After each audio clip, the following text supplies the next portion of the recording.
For my multimodal composition, I chose to build the Flatiron Building located in New York City. I grew up on Long Island, just an hour outside of the city, and I've always considered the Flatiron Building to be one of my favorite skyscrapers.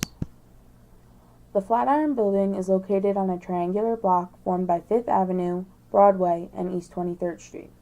It is a 22-story building that stands 285 feet tall, relatively short compared to the Empire State Building at 1,454 feet tall and the Freedom Tower at 1,792 feet tall.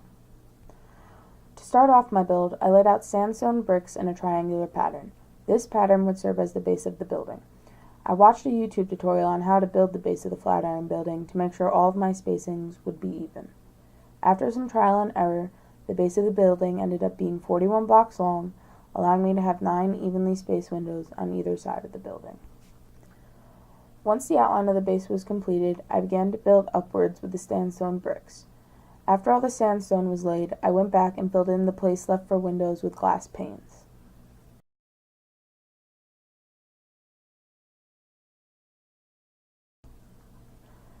The majority of the building is flat-sided, with a few stories having ledges wrapped around the entire building.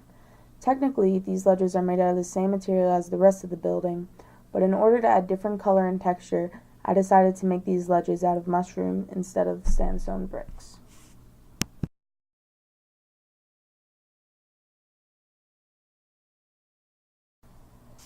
Once the major section of the building was completed, I began to add floors and ceilings.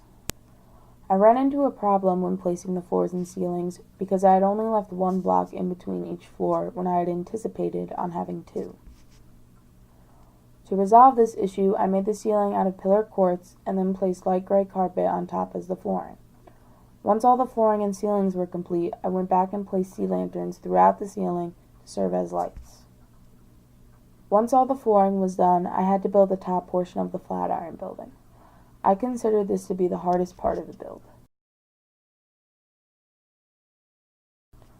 I found this part to be the hardest because the top of the building is very detailed and contains elements that are hard to create on Minecraft. The top of the building gradually goes outwards, so to replicate this, I placed sandstone stairs upside down, and as I went up, I placed them wider and wider. There is also a fence-like structure that runs along the perimeter of the top of the building. To recreate this, I placed anvil along the edge of the top and then placed sandstone slates on top to give it a finished look. The last part of the build was to complete the back of the building.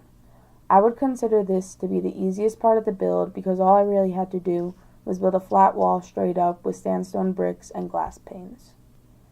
In the end, this building stood 102 blocks tall and 41 blocks long. The build and video combined took me about 15 hours to complete. Overall, I would consider this build to be a success.